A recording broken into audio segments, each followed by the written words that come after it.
Hello and welcome to Baseball Barbacast, the only baseball podcast in the world that practices fighting all offseason long. I'm Jake Mintz. That's Jordan Shusterman.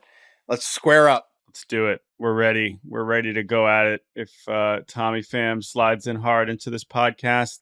I'm back, Jake. Hello. It is Monday. It has been a whole week since I last said words into this microphone on this here podcast.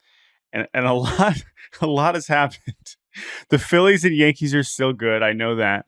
I know we had a weekend of course action. We're going to do our normal weekend recap, although I think it is safe to say that we both watched a little bit less percentage of Major League Baseball than the average weekend, not just because I was moving, but because I was at the D3 World Series, because the Division I baseball tournament started, because the Women's College World Series is in progress. But this is still mostly a Major League Baseball podcast, and we are going to recap all 15 series. We have a smattering of other topics. It is great to be back. I, of course, am still settling into my new home here in Oberlin, Ohio, but the move went well. I'm very happy and excited about it, but I'm excited to be back. I enjoyed the podcast you did without me. I do listen to them, believe it or not, and I hope everyone else did too while I was gone. If you live in Northeast Ohio, make sure you find Jordan's address and throw tomatoes at his windows. He would appreciate it. Yes, I am renting, so please don't do that. Oh, okay. Once he buys a house. Then you can. Then it's all go. Then the green light is there. Yeah. Before we get into the specific games from the weekend, just a quick note about Lou Gehrig Day, which was yesterday, commemorating Lou Gehrig and his battle with ALS and drawing attention to the disease. I just briefly, it got so much play yesterday, but Sarah Lang's friend of the show, one of our very good friends, to see her on the broadcast yesterday in Philly on Sunday Night Baseball was incredibly emotional and inspirational and heartwarming. And, running into Sarah at the yard this year from time to time is an absolute delight. And there are a million different things I could say about Sarah Lang's, but I think I'll just say this. I have never in my life had a conversation with Sarah Lang's in which I felt worse or knew less after that conversation.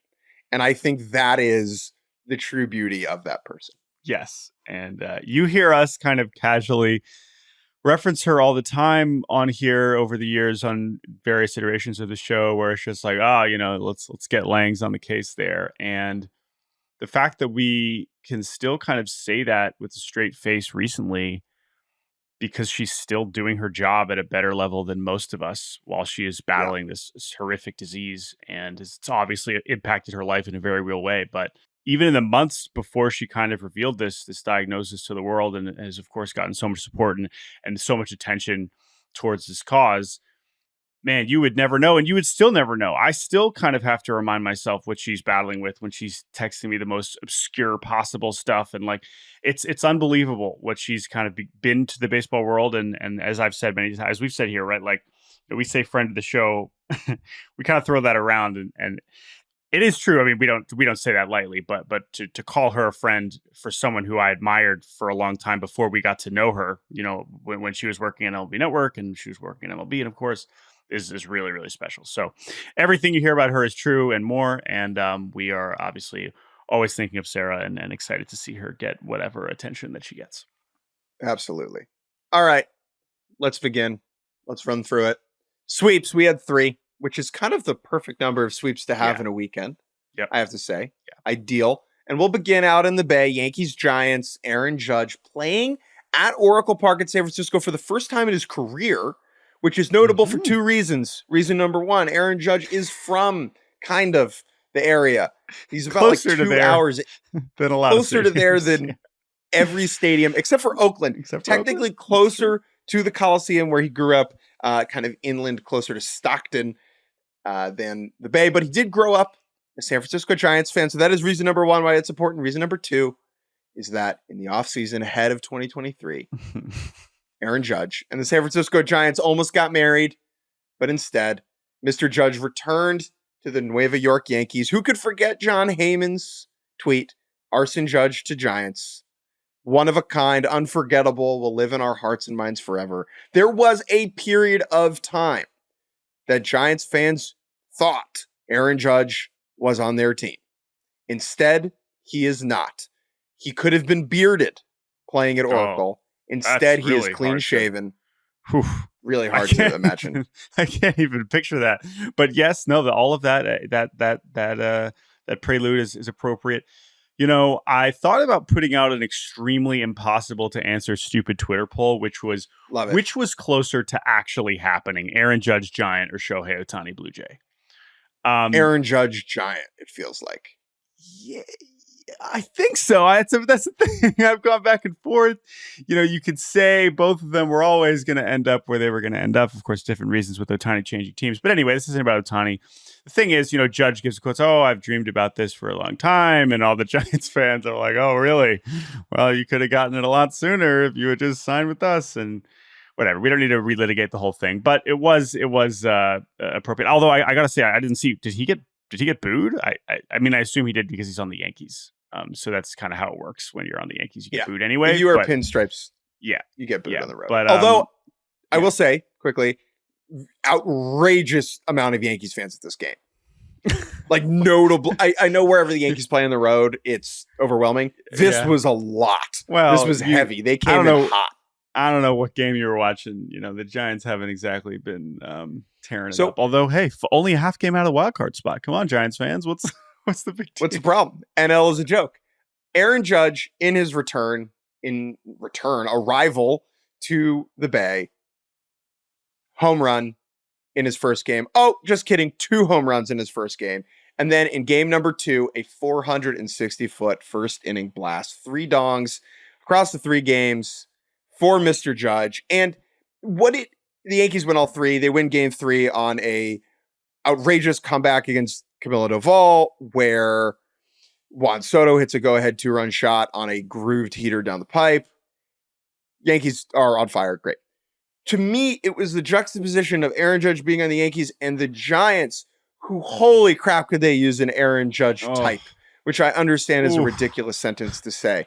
But there is an Aaron Judge-sized hole in this roster where the Giants have just been, they're so good at the margins at finding these little extra nuggets of wins around town. Right. But they just need a really good baseball player. And for Aaron Judge to roll into Oracle and show them what that looks like was, I would imagine, disheartening for Giants fans and more joy for Yankees fans.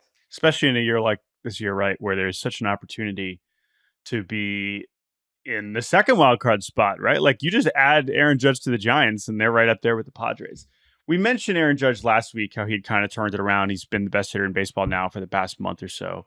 He's leading baseball. Okay, OPS, we've seen him do that. Homers, we've seen him do that. Walks, we've seen him do that. He's leading baseball in homers and doubles. That is very, very hard to do. And normally, you know, we've got the great hitters can't do both. But that is astonishing. And I mean, it's very simple. He looks like 2022 Aaron Judge, right? Last year, he was excellent, but it was not the same. He was he was missed 2 months. Yeah, and he was hurt, right? But, you know, on and off. But again, also, right, we had earlier this season, it was like, oh, what's wrong with him? It's like, guess what? Usually, the same thing we talked about with Jose Ramirez. The best players in the world, the best, that very, very, very small group, they will show up eventually. And I mean, holy crap, right? It's not like Juan Soto's cooled off either. So, you know, all the hyperbole, as much as we all want to roll our eyes and be exhausted by it, all the hyperbole, like, oh, this is what it was like, you know, watching all these great Yankees over the years. Yeah, no, it is. It's exactly what it is. We are watching all-time greats play together. You think the Yankees are hot now? You know who rolls into New York this week, Jordan? Oh, no. Who? Take a wild guess. There are 2 answers here that would make sense. Go. Well, but weren't the White Sox already there? White Sox were already here, so who would be the perfect... The Angels? Come on, Jordan. Who do the Yankees want to play? Who do the Yankees want to play? The Rays? The Minnesota freaking Twins, Jordan Shusterman, who have gotten thinking of them in Minnesota, yeah. Come on. And they have picked the pieces of their season back up once again, the Minnesota Twins, and now they will roll into New York where the Yankees will beat them. Probably in the first game, it'll be 1 run. The second game, it'll be 25. In the third game, it'll be 1 run again. Yeah. And that's just how things go. Twins, prove me wrong. Yankees are hot. Let's mention the other Yankees news now. I mean, Clark Schmidt on the IL, no throwing for 4 to 6 weeks, probably longer than that until he comes back. I believe it's a lat issue for him. But good news is that Garrett Cole is going to pitch in a baseball game tomorrow on Tuesday in Double-A at Somerset. His first rehab appearance, his first time throwing off a mound against hitters in a game with a uniform on, with stats that matter. The road back for him has been long, but it points to a mid to late June return for Cole, which, I mean, I don't need to explain why that would be important to the New York Yankees. Yeah, I mean, and just back to Schmidt quickly, right? Like, that's a situation where this Yankees rotation has been so good that losing him is unfortunate, but you're not really sweating it too much, especially with Luis Gil being the best pitcher in the league? Question mark, question mark, question mark. So that's been pretty good for them. So now who they're going to call to replace Schmidt for this stretch while Cole's still coming back, you know, that's, again, you're not as concerned about. I know Nestor didn't look great over the weekend, but you know, they're in decent shape here. But it is a reminder when we were talking about, oh, what are they going to do with Gil? What are they going to do? Whatever. Like, pitchers get hurt. Schmidt, who, you know, last year pitched more innings than he had in his career by a long shot. He, you know, gets hurt. He's been very solid to start the season, but now he goes on the IL for a bit. But man, Cole coming back at this point, I mean, it's basically gone exactly as you could have hoped so far. It was still, you know, I'm not going to believe that Garrett Cole is, you know, back and being Garrett Cole until I'm watching it in the big leagues. And I think that's an okay standard. But hey, man, we've seen some of these guys have taken, we have some pretty promising examples recently of guys taking the rest and coming back and looking awesome with Kyle Bradish and Brian Wu. So clearly it is possible, and we don't just have to doom everyone to Tommy John. And I'm excited to see Garrett Cole pitching again. You took a week off and you sound great. So yeah, thank you. It can be the case for everybody. All right, moving on to another sweep. The Brewers taking all three from the Chicago White Sox. Let's talk about the Brewers briefly. First, while you were away, Jordan, the Brewers opened up what I believe to be the single largest division lead in baseball. How about that? They are 7 games ahead of the St. Louis Cardinals, the largest gap atop any division. Yes, your face, you're like, holy crap. Yeah, no, it's true. Right. So Braves are 6.5 back and Padres are 6.5 back, for those who don't believe Jake. But no, that's very impressive. And again, that is, the Brewers have been excellent all season, but they keep on rolling. They've won 8 of their last 10. This is, again, what do great teams do? They take care of business. White Sox come to town, they kick their ass. Sunday was a little bit closer, but ultimately they get the job done. We have another bit of a fracas on Sunday. Essentially, Tommy Pham gets sent home to score on a sacrifice fly. He is out by a lot. One quick thing on this, to his own, by a mile, his own description. By a mile. Yes. Quick thing on this: watch the highlight back, and Tommy Pham, I got a question about this, is essentially running on the grass. Right, he is incredibly close to the field of play. The reason he's doing that is he knows, or he thinks he's going to be out by a lot, and because the ball is hit to left field, he's trying to block the throw. Yep, he's trying to block the throw. So what he's either trying to make it harder for the catcher to see the ball coming in because of the angle, or he is hoping the ball donks off of him and bounds away.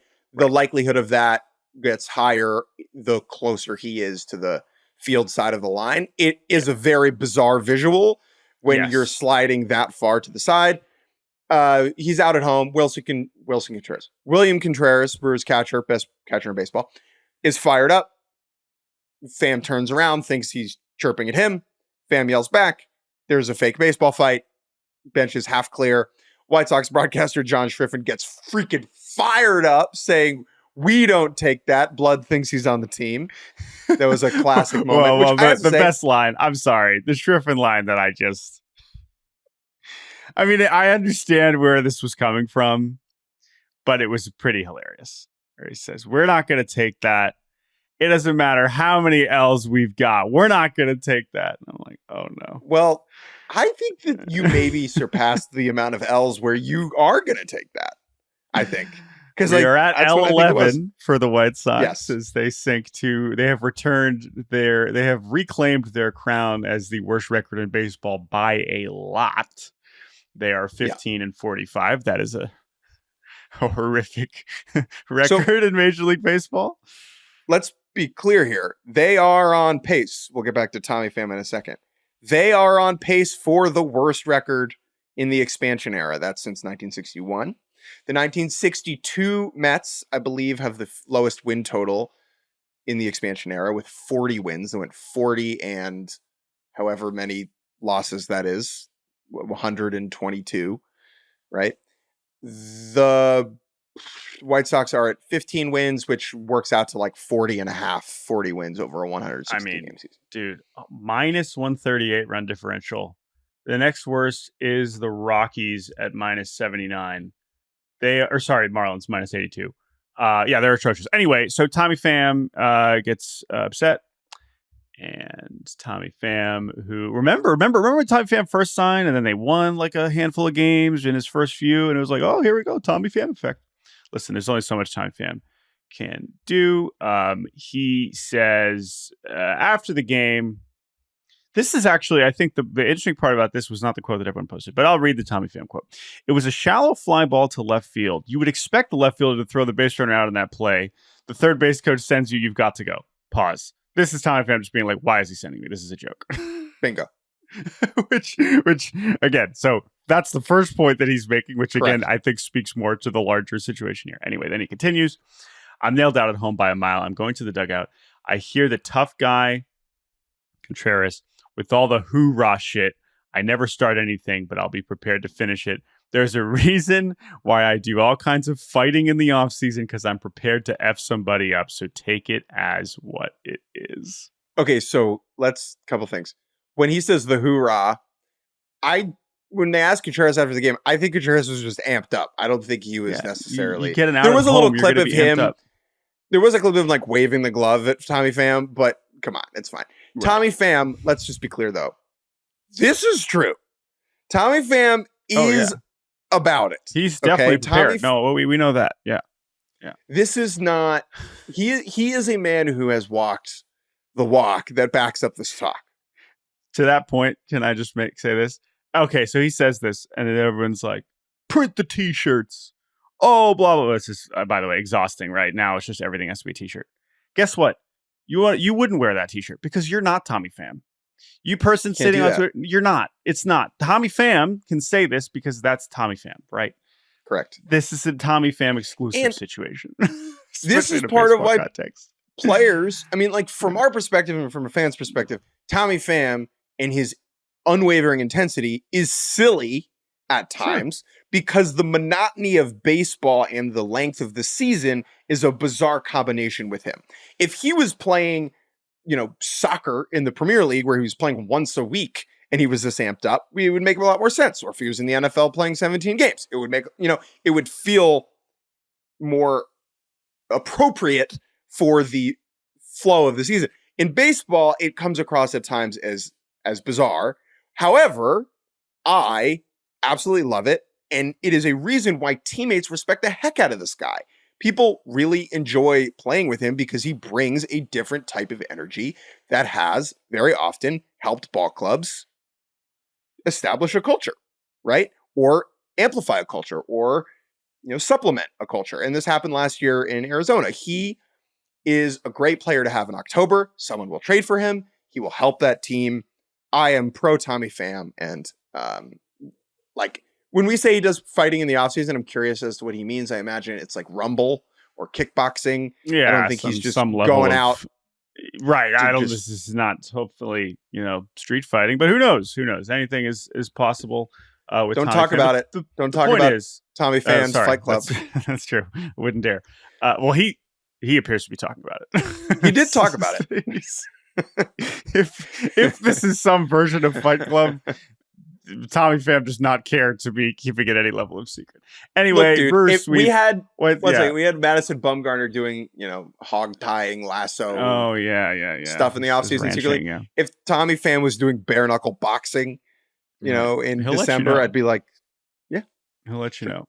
Brewers sweep L11 with the White Sox. They are very bad. The Brewers are very good, and like you said, they are be very good while the rest of the division can't get out of its own way. Yeah. John Schriffen, who we mentioned, White Sox broadcaster, first-year White Sox broadcaster. Tough gig, got to say, for him. Yes. Maybe give him a little bit of leeway. I mean, he's replacing Jason Benetti, who is the GOAT. Yes. Although he had a very hilarious moment on Saturday, I believe. Did you see this one? No. So the Brewers beat the White Sox. Okay. Yeah, that happens. And they're beating them during the game. And they're talking about, on the broadcast, like how the White Sox have been struggling. And Shriven says, quote, "Oh my God, it feels like this run that the Sox are on, we're catching teams at the wrong time." And Steve Stone, the color commentator, just freaking laughs because the idea that the White Sox are unlucky or the unfortunate, beneficiary of catching teams at the wrong time, when you're 15 and 1,000, it doesn't apply. I would say actually what he's saying is correct. However, it's the other way around, right? The other teams are just catching the White Sox at the right time, which is all the time. All the time. There's no bad time for that's really, I think, the better way to put it. Last thing on the Brewers, and then we'll move on to our final sweep, is they're playing the Phillies this week in Philadelphia. So again, this is nice little juicy matchup. They play today. Okay. They play today. And do you know what else that means? What does that mean? The return of Rhys Hoskins to the city of brotherly love, the beloved how do you say that word? Prodigal? Prodigal. People are going to dunk on me. He's prodigal. Son has returned. Oh, he returned over the weekend. Okay, he's back while you were moving. Yes. He came back. Good. I was worried. All right. Nice. Yep. Nice. He'll be there. He's going to play. It'll be very cool. I am not going. Probably should be, but I'm not. That's okay. I'm a bum. You've been to enough places. I've been on I-95 enough recently. All right. You can take a rest. Last sweep. The Seattle Mariners, who are very weird. What a weird team. They swept. And friends, you're never going to believe this. Okay. The Seattle Mariners won all 3 games against the Los Angeles Angels because they got 3 really good starts from starting pitchers. What? In fact, they did not allow a run. Those starting pitchers across 20 innings. Brian Wu on Friday, Bryce Miller on Saturday, and Luis Castillo on Sunday.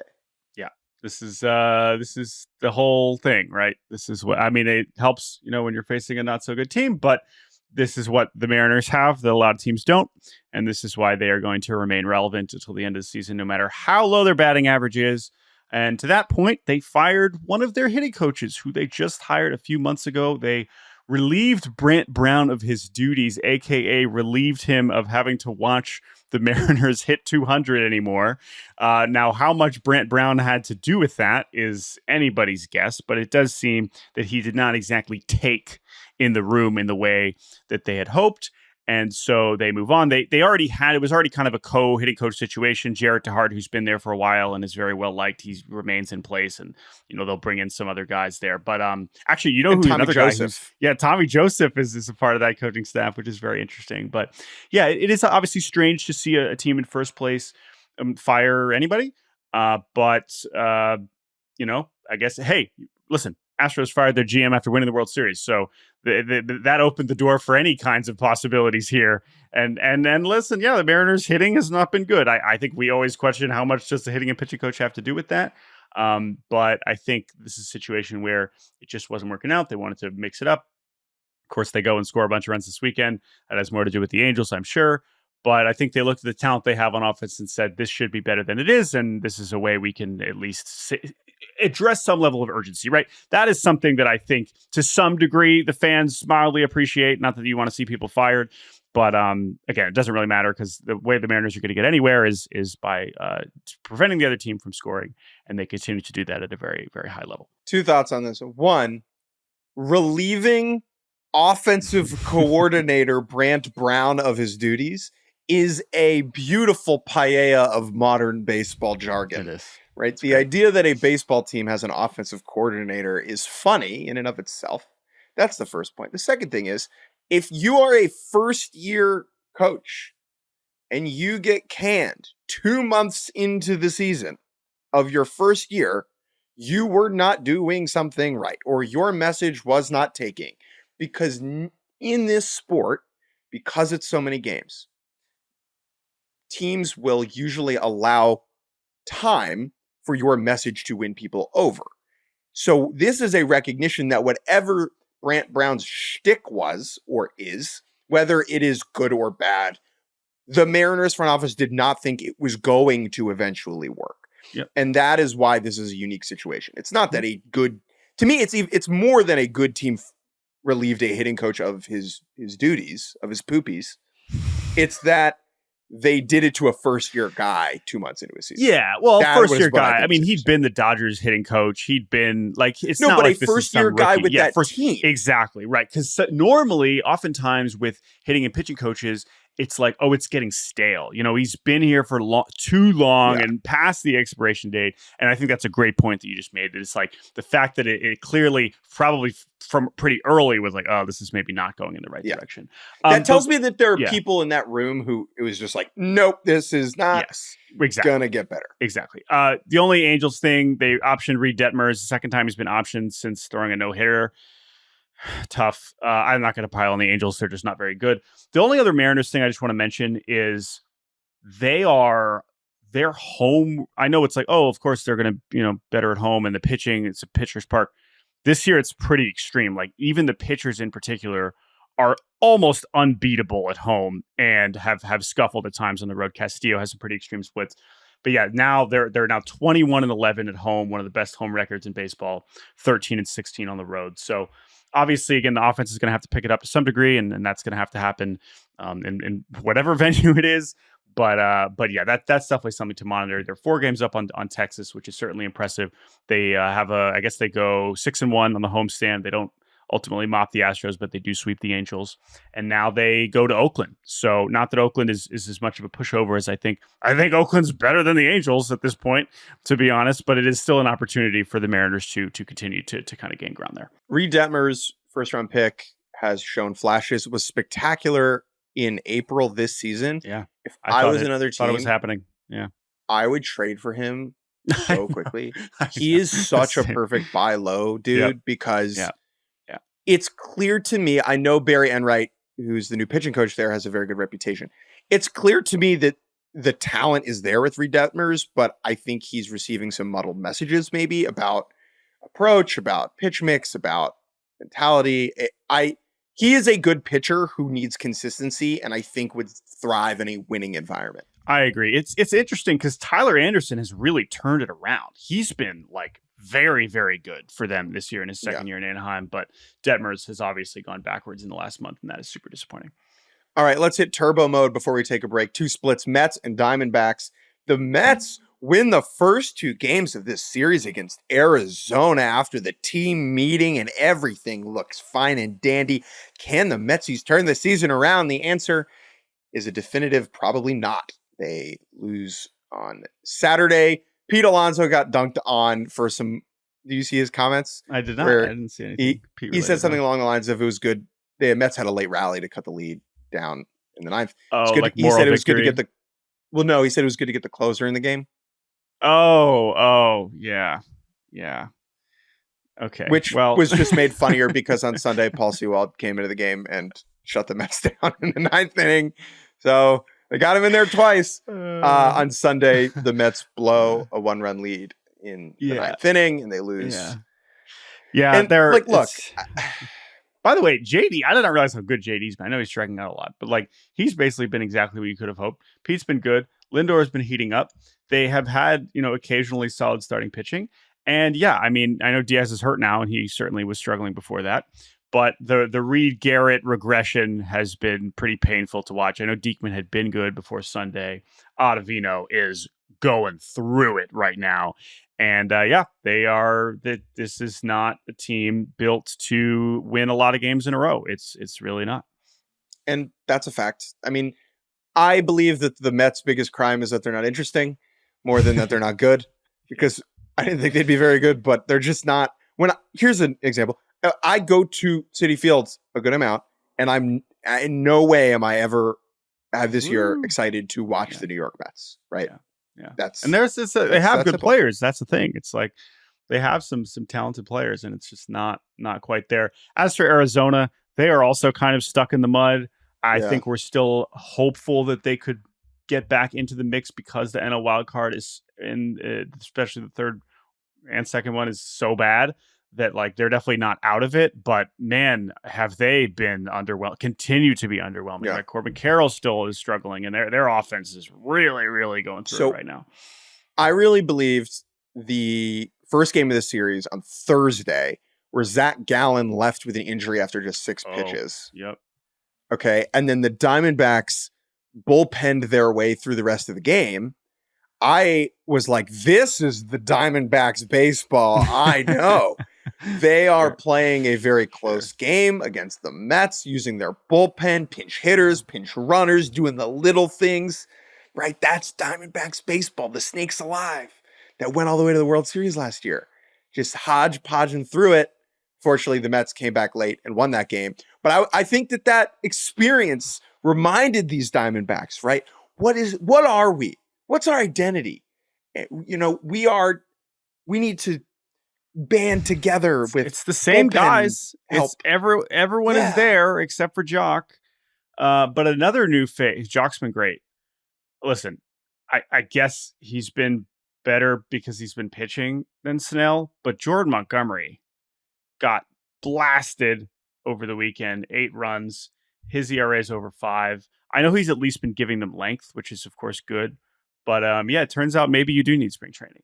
So that's been unfortunate to watch. And their pitching is just getting real thin now, right? Like Merrill Kelly's still out now. Gallen is injured.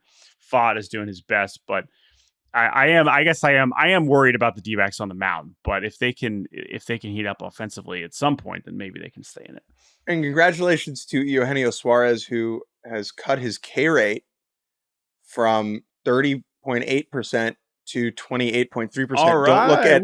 Don't look at any other numbers of his. All right. That's all you need to know. All right. The other split over the weekend, Tigers Red Sox 2-2. We had a Jack Flaherty no-hitter watch in one of these games. Other than that, to be honest with you, didn't watch a whole lot of this. We had the debut of Jamie Westbrook, who was the closest thing we were going to get to Drew Maggi this year in terms of a lifelong career minor leaguer finally getting a taste of the big leagues. Jamie Westbrook was drafted as a high schooler in 2013, which means he is the same age as we are. And it makes me feel old that the minor league hero is our age, right? Well, but also to think like he's been playing minor league baseball for as long as we've been doing this, right? Like we started this the same year, senior year of high school, 2013. And as we reached the majors, fortunate for us, a lot faster than Jamie Westbrook. He played over 1,000 minor league games. He gets up, so congrats to him. But otherwise, now that's okay, great. Oh, Jamie Westbrook finally makes it up. Well, on the other side of things, also the Red Sox, incredible tweet from Liam Fennessy, one of my favorite Red Sox fellows. So good, dude. He's so funny. But just they are as mid as it gets. They have been at 500, I think, like 15 separate times this year. They are now 30-30. And this is kind of every time in the first 2 months we've been like, I can't figure out the Red Sox. What that probably means is that they're heading for 81-81. And so that is certainly seems to be what is going on with the Red Sox. I know Garrett Whitlock is hurt now, not that he's been great. Anyway, Tigers, quickly. Jamie Westbrook comes up for the Red Sox. Oh, amazing. Jake. Quickly. Jordan, talk about a mid-off between these two teams. Yes. The Tigers, because of the trajectory, we I still view them a little bit more favorably. We still view them as like, oh well, it's interesting. But again, I've been lower on them. Here's the point. Here's the news. Spencer Torkelson's going back to AAA. 2020 draft. 2020 draft, first overall pick. 2020 Reed Detmer is also 2020 draft. That draft is having a rough go of it right now. The top of that draft. What a surprise. The draft where nobody could see any players for 3 months, maybe had some struggles. Spencer Torkelson, who it seemed like, last year he was okay. He was not putting up a lot of WAR, but it was like, all right, like he didn't seem to be off track. It was like, okay, like the power is there. If we can kind of iron some stuff out, this can be a good major league hitter. He's 23. He hits 31 home runs. Yes. That is fine. That's okay. Yes. This year, the bottom falls out. When he was demoted yesterday, he was slashing 201 batting average, 266 on base, and 330 slug. That is a 597 OPS, a 70 OPS plus with 100 being league average. He was the worst everyday first baseman in baseball, I believe, not named Rowdy Tellez. And it's a bummer because this was supposed to be the guy, right? This was the face of the franchise elect. You cannot be the face of a franchise in Toledo, Ohio. No disrespect to Northwest Ohio, but it is very difficult to lead a team from AAA. And Spencer Torkelson needs to figure it out. This is a bummer. His inability to be what he was supposed to be is a legitimate reason that the Detroit Tigers are, I believe, a game under 500, while Bobby Witt, who is doing the thing, and the Kansas City Royals are 11 games above 500. Obviously, there are other reasons, but that is a notable one. Yeah, I think again, Spencer Torkelson is not doomed, but again, this is a large sample now of struggling to be a productive overall hitter. 3 for his last 37. That's why you end up going to AAA, right? Like, clearly they were going to have a long leash with this guy because he was hitting for enough power and there was enough there. But so far as a pro, the hit tool, the ability to make adjustments, and I'm not saying he needs to hit 300, but he has been clearly vulnerable enough against big league pitchers to the point where they are not scared of him and they can get him out a lot. He'll run into a ball here and there. The power has shown up, and there are, to the point where there are probably adjustments he can make to get back to being closer to what he was last year, if not better. But right now, he is a vulnerable hitter, and that is why he has to go back to AAA, because it is not a tenable situation at the major league level. So it is a huge bummer. The last thing on this, it's just because it's so funny. Evan Petzold, the Tigers writer for the Detroit Free Press, tweeted out, okay, Tigers option Spencer Torkelson AAA, Toledo per sources. And the photo attached to this image for this tweet that has been shared, retweeted 300 times with nearly 1,000 likes, is one of the funniest, unintentionally funniest things I've ever seen. The Tigers at some point added, we had our home run celebrations, some sort of, how would you even describe this? It's a pizza on like a spear, which appears to be some level of Little Caesar's nod. Anyway, this is a photo of Spencer Torkelson holding this pizza on a spear, but he looks very sad. And so presumably he looked happy earlier in this sequence. But for the photo, for the news story that he's going down to AAA, you have to have it be a little bit more somber. And I just encourage people to go look at this. I'm sorry, Spencer Torkelson. This is just, unfortunately, one of the funniest things I've seen all season. It's sad pizza spear. It's quite a juxtaposition, right? It's a home run celebration, not home run mourning. All right, Jordan, let's take a break. And when we return, we will really put this thing into overdrive and zip through all of the baseball. Again, all of the baseball that we definitely watched. And welcome back to Baseball Barbacast. Jake Mintz, Jordan Shusterman. Let's be honest with the listeners, okay? Let's be honest. Let's be real. Let's open up. This weekend, I spent a ton of time watching college baseball because it was the regionals. All of the games we're going to talk about, I watched some of this. Okay, obviously we cannot watch all of the baseball all the time. However, Jordan, I did wake up early this morning and watched all of the highlights from the weekend that was. Oh, so on one point. Take it away, because I'm on YouTube. There you go. I'll pop in here and there and say, Vlad played third. The Cubs have lost 8 of their last 10. I got a couple notes in here. For the most part, this was not the most Major League Baseball that I've watched on an average weekend. Let's go through it. The 2-1 series victories start us off with the Minnesota Twins over the Houston Astros. Let Jake cook. Twins take 2 out of 3 in Minute Maid Park. Always fun when Carlos Correa goes back to Houston, Texas to play against his old pals. Game 1, Pablo Lopez is good. They win. Minnesota wins, which is good because Lopez has not been good this year. Game 2, Jose Abreu, first homer of the season. Backside tater off of Joe Ryan to the right field seats. Abreu, who was sent to the farm downstate, a.k.a. the Astros spring training complex, to figure things out and rejuvenate himself. And whatever they did, is it working? Who can say? But he did hit a home run. Astros win game 2. Game 3, the Twins take it. Trevor Larnach emerging from the nebulous muck of corner bats that the Twins have. Jose Miranda is good this year again after falling off a cliff. last year. My favorite interview from this was Simeon Woods Richardson, who's a pitcher on the Twins, is from the Houston area, I believe, and they were doing an in-game interview with his parents on the Astros broadcast, and he allowed a bomb during that interview with Julie Morales, and so she's sitting there talking to the parents, and then he gives up a monster tater, and the Astros broadcast can't be too happy because it's clearly uncomfortable, and they nail it. It's very funny. Go back and watch that. Royce Lewis coming back this week for the Twins. Perfect timing because they need every ounce of magic they get as they head to their own personal hell, the Bronx. Anything else on this? No, keep it going. Great. Rangers over the Marlins in a series that gripped the American imagination.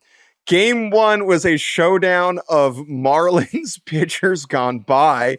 Jose Urena, who is most famous for throwing at Ronald Acuña's head and allowing the first home run of the 2018 season to Ian Happ, in my mind at least. They faced off in Game 1, which was hilarious. Raise the banner. Sixto Sanchez got out of the first inning. Remember, Sixto was not ridiculed, but very heavily criticized by his manager, Skip Schumacher, for being awful in the first inning all season long. He allows a leadoff single, double play, and then gets out of the first inning. Miami gets to Texas's pitching and wins Game 1. I just want to say, and then you can fly through 2 and 3. Sixto is their only right-handed pitcher. The Marlins are going to lead baseball in lefty starts by a long shot this year. I'll have some more notes on that later this week. And then Jose Urena has not been that bad. He's got 3.74. Like that is a very, I mean, he's 1-5, and you know the Rangers need more help than that. But like he has been shockingly competent for them. So anyway, Game 2 and Game 3, blah. Michael Lorenzen really good for the Rangers in Game 2. Heaney was really good in Game 3. They take that series in Miami. Rangers, put that thing into overdrive. Please do that. That would be really nice. Wyatt Langford is back. He has yet to hit a home run over a fence, I believe. And that is wild considering he did it quite a few times, both in the minors last year and at the University of Florida in college. Next series, Braves over A's in the Who Won All of the Trades Super Bowl that we did together. Game 1, Reynaldo Lopez is money in the bank. He's been phenomenal.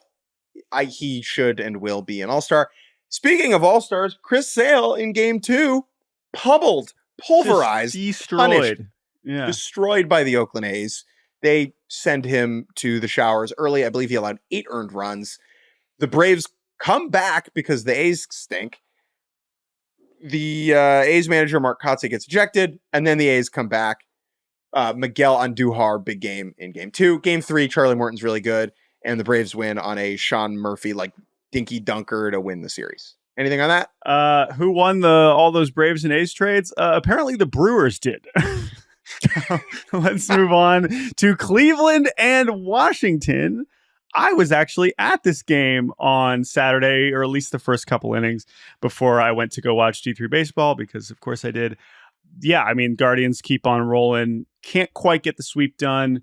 The Victor Robles era is over in DC. He was, of course, their longest tenured player, or one of their longest tenured players, alongside Patrick Corbin, who is very much still playing, but Victor Robles getting squeezed out as Lane Thomas returns, and eventually James Wood will arrive. Victor Robles, that is a different podcast we will do. Sorry to my Nats fan brother who wants to hear me talk about Victor Robles more. David Fry keeps on keeping on. He hits another home run.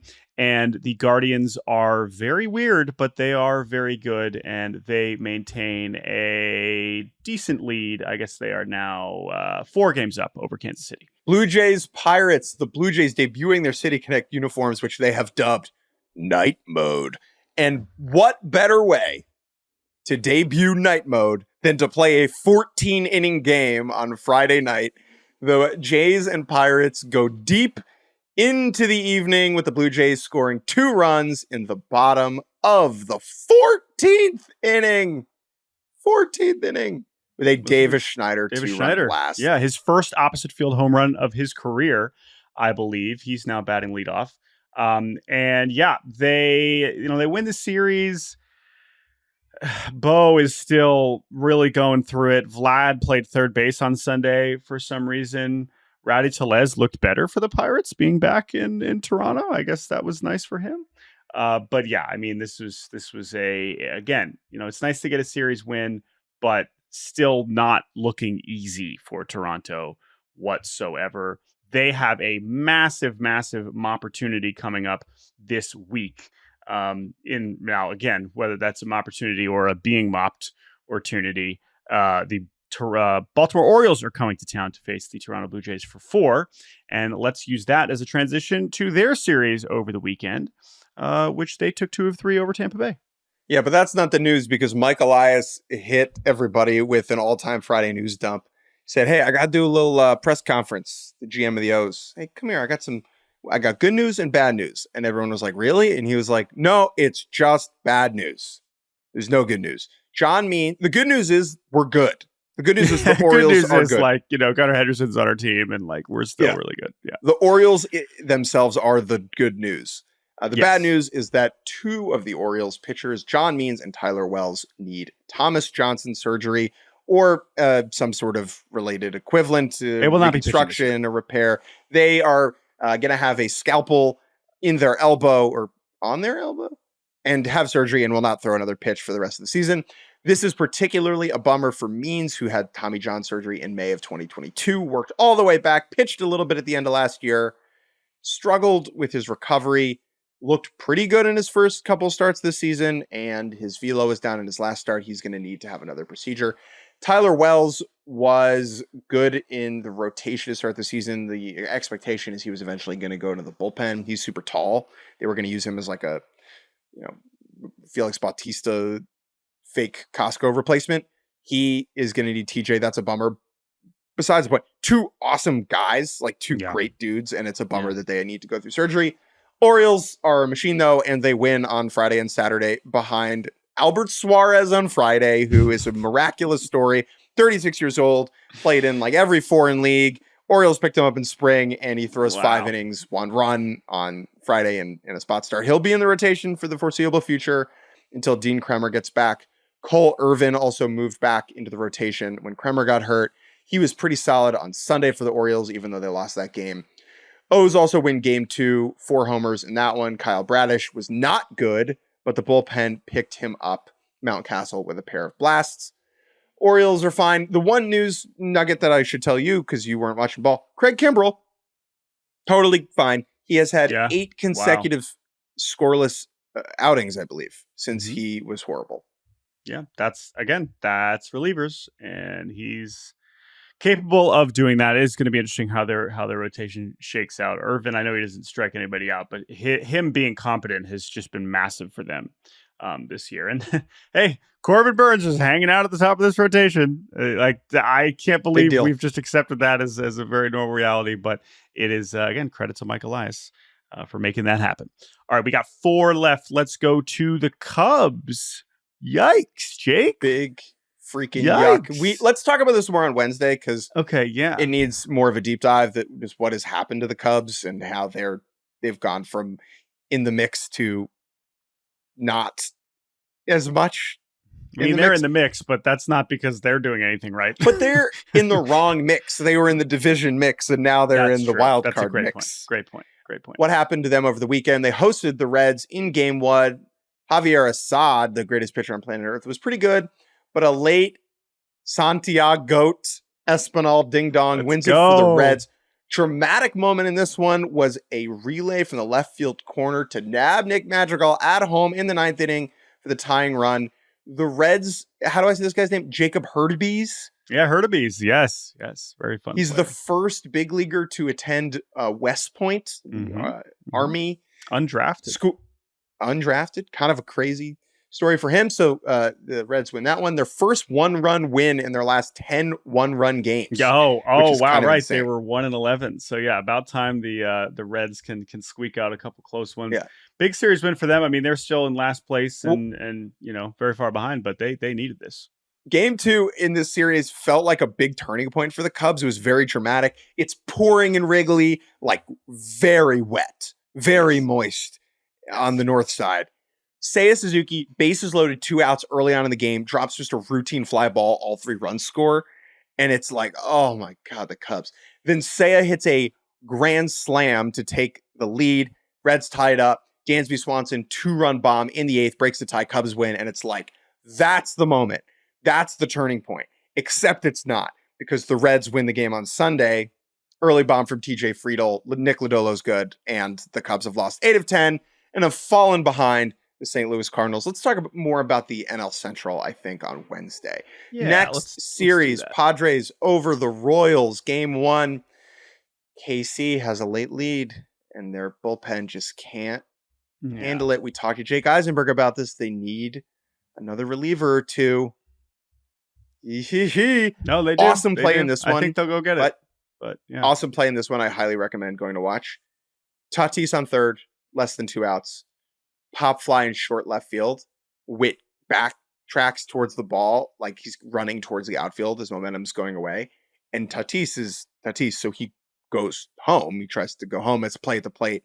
6 slide from Tatis. Great tag from Salvi. He's out. Just like good baseball. Just great baseball. Bobby Witt doing something cool. Tatis trying to do something cool. Salvi doing something cool. Highly recommend watching that clip. Game 2. Vinny has a huge day on his bobblehead day. Vinny P with a homer. I think he has 3 hits.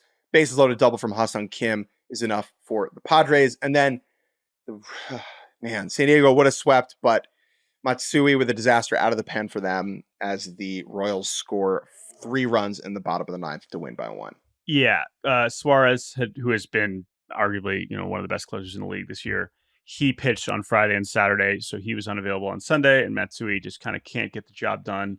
But, the Royals fought. They even scored 5 in the 9th on Friday.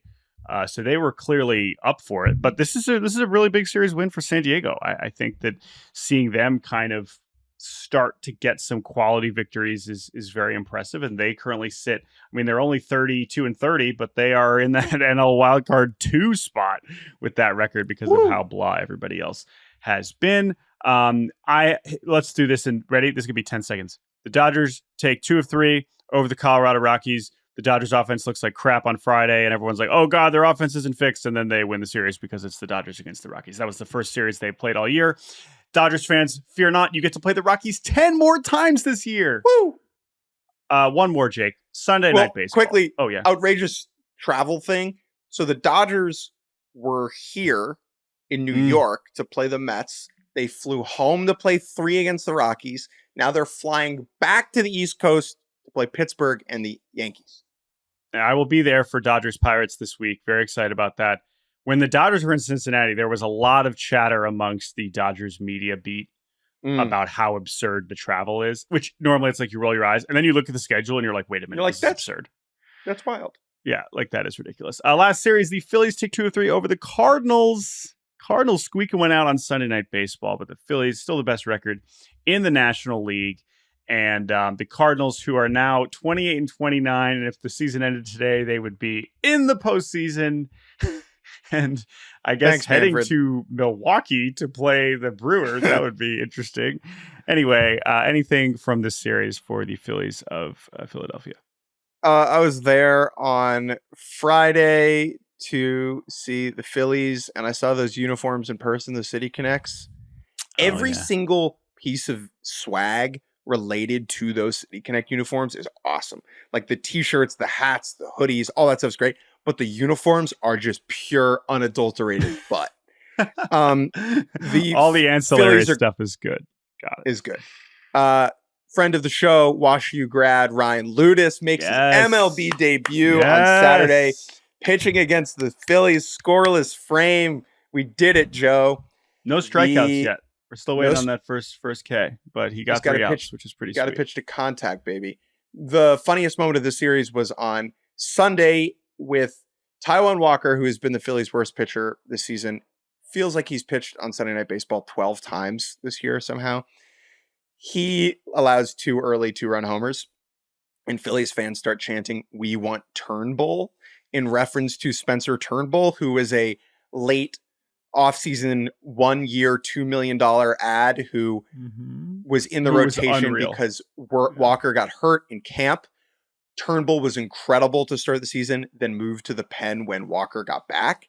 And for Phillies fans to be chanting about their 5th starter spot is just perfect. It's so funny. It's also funny because I believe this is also in reference to the fact that he threw 3 perfect dominant innings out of the bullpen on Saturday, which is also interesting because he had allowed runs in 4 straight outings out of the pen. Like the transition to the bullpen had not really been going well.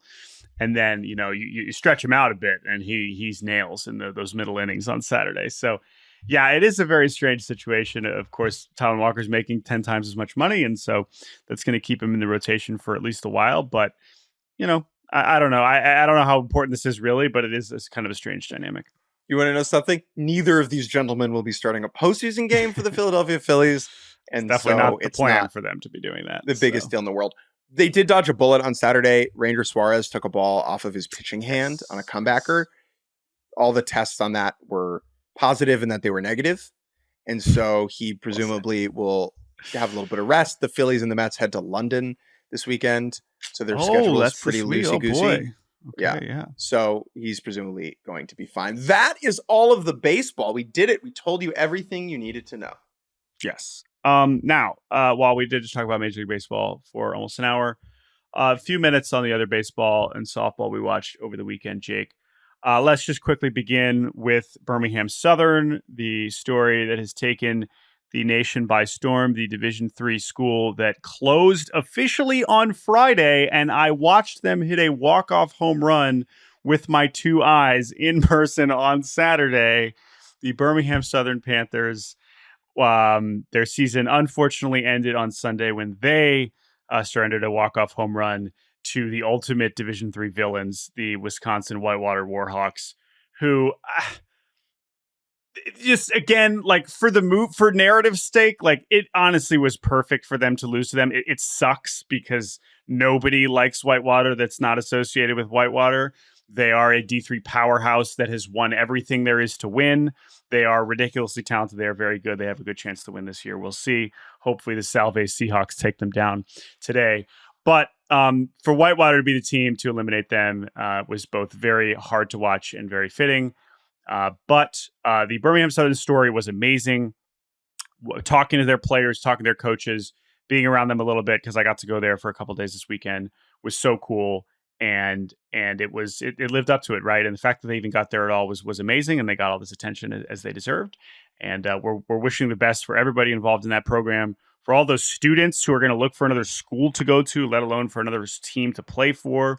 I'm sure that I already heard of a bunch that are going to go be playing D1 next year. Maybe some will be going to play D3.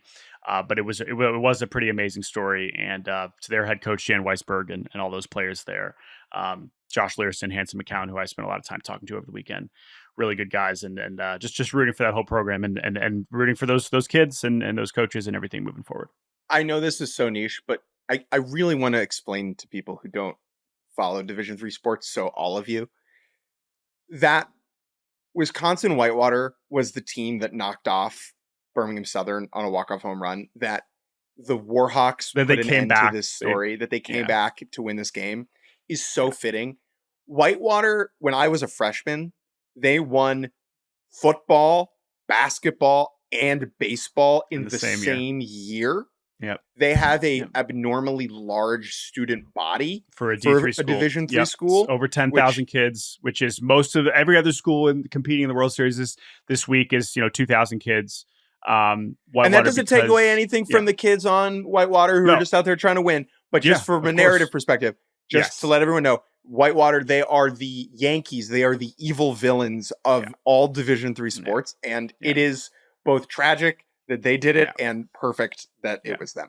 Division I, who knows what Division II sports are? We really have no idea. Division I baseball regionals, really fun. I mean, there's just so much going on. If you want to hear us talk about it, we do a college podcast with our friend Stephen Schock, the Big Donkey. Probably record that tomorrow. Just outstanding baseball, squeeze play on ESPN with Mike Rooney and Chris Burke, Chris Budden. It's just it's unbelievable. It's red zone for college baseball, except there's 16 games going on basically at one time, and it's so overwhelming. And the games just are totally off the rails. No one knows how to pitch. It's just a rainstorm of homers. It's very entertaining. The lack of quality of the baseball in some ways makes it better because anything can happen at any time. Yep. And we got a few more games going on Monday to kind of round out the super regional field. Maybe we'll touch on that in the coming weeks to kind of let people know, these are the top draft picks that are still playing. A bunch of them were eliminated over the weekend. but still a lot more exciting stuff to watch there. And then I will also finish this pod with a shout out of the Women's College World Series, which I will admit does not necessarily have the most. There's fewer. If you're looking for a Birmingham Southern story in the Women's College World Series, you will not find it. It is a lot of very main brand teams. However, Najee Kennedy, the pitcher for Stanford, who's going to try to keep their season alive against Texas today, she is unbelievable. One of the best softball pitchers I've ever watched. And I'm definitely rooting for Stanford, who is inexplicably the underdog in this tournament. So watch some softball this week. It is fantastic television. I have a rant before we get out of here. Do it. The last couple days on the Twitter machine, maybe giving oxygen to this isn't the right move, but I wanted to bring it up. There have been a number of tweets dunking on broadcast calls from women broadcasters, okay? Namely, I'll say it by name, our friend of the show, Danny Wexelman on the D1 college baseball side, and Jenny Kavnar, who is in her first year as the broadcaster of the Oakland A's. There are a couple different things I want to say. Just because your ears aren't attuned to the sound of women calling a baseball game does not automatically make it bad. Okay, that's the first thing. Number two, does everyone nail every call? Absolutely not. Are there some clips that Jenny Kavnar and Danny Wex and other women would probably want back in terms of the call specifically? Yes, but that is the case with tons of broadcasters, male or female. To pick out these specific clips and to dunk on these women for broadcasting games is lazy. It is being done in bad faith. The people who are doing it for their own agendas. It is really unfortunate, and they know it'll do numbers on the internet if they do it. The entire thing is very disheartening, and the idea that these two women are benefiting or getting these jobs or opportunities only because they are women is just so disrespectful to them. And I'm just going to say, Danny Wex, who's a friend of us, we have known her for a long time, is a freaking grinder. This is someone who goes to high school tournaments and covers them in Florida. She's been covering college baseball for years. She works her freaking ass off, and the idea that she is only getting these opportunities because of her gender is total BS. And look, she had a silly call, okay? Often when you clip a call from a game and you put it on the internet and it seems a little odd, it's because it was within the context of a conversation that they were having on the broadcast. That doesn't make the call good, but the idea that it deserves to be dunked on online is just really freaking ticks me off. And I felt like I wanted to say something. So totally if you agree. See these things online, if you see these clips online, just look into them, like watch them and try and understand the context before you alley-oop dunk them down into the hoop, right? Especially in like for Jenny C, it's her first year as an everyday broadcaster. That's hard. That takes time to ease into the role. And I think this is more like for Jenny, people are taking regular home run calls and being like, this is a joke. And just because she's a woman. And if we want to have more types of people care about the sport, having women call games is a really, really big deal because it is a voice that young girls can recognize and teaches them that they can be a part of the sport too. And so if you are at all a part of dunking on these people, just please unsubscribe from our podcast and F all the way off. Yep. Everything you said is correct. The only thing I will add is what you sort of mentioned there. This is an extremely difficult job. And anyone that it wants to hop in these comments and say, I could do this, I would love to see you try. We tried and we were horrible at it. To see you try. We couldn't do this in it is an extremely challenging job. So I just wanted to I know that's obvious to a lot of people, but as someone who's tried it before, it is I had experiences trying it in college early on. I think I've talked catastrophe. Horrible. And I was like, I don't want to do this. This is so hard. I don't know. And again, you're pulling out 5 seconds of a 3.5 hour broadcast that was probably mostly very, very good. And I've watched some of Danny Wex and I've watched Jenny and I watched they're good at what they do. You're going to have bad calls all over the place. But that's the other main thing is, oh man, you think you could do this? Oh, that is as insulting as it gets because people always ask us, do you want to be commentators? No, we're good at this thing. Why would I want to do the thing I'm bad at? All right. Thank you for sharing. I totally agree with everything you shared, and glad you said something. All right, that's it. We went a little bit over an hour, but it's great to be back. Yeah. Listen to the guy in the corned beef university hat, okay? For those of you watching on YouTube. Thank you all for listening. Thank you all for watching on YouTube. Leave a comment on YouTube. Let us know if you are enjoying this, my new background. Shouts out to the Birmingham Southern Panthers. Thank you to Andrew Hartz for producing. You can email us at baseballbarbacast@gmail.com. And we will be back on Wednesday. I'll be in Pittsburgh, Pennsylvania. Back on the move. Not actually moving, but I will be in a hotel in Pittsburgh ahead of Paul Skeens pitching against the Dodgers and after Tyler Glasnow and Jared Jones on Tuesday night. So I'm very excited to see that and talk about that. But until then, any final words, Jake Mintz? Yeah, it'll be great to see future Dodger Paul Skeens. I'm being pulled away. No. Oh, no. Okay, bye. Talk to you later.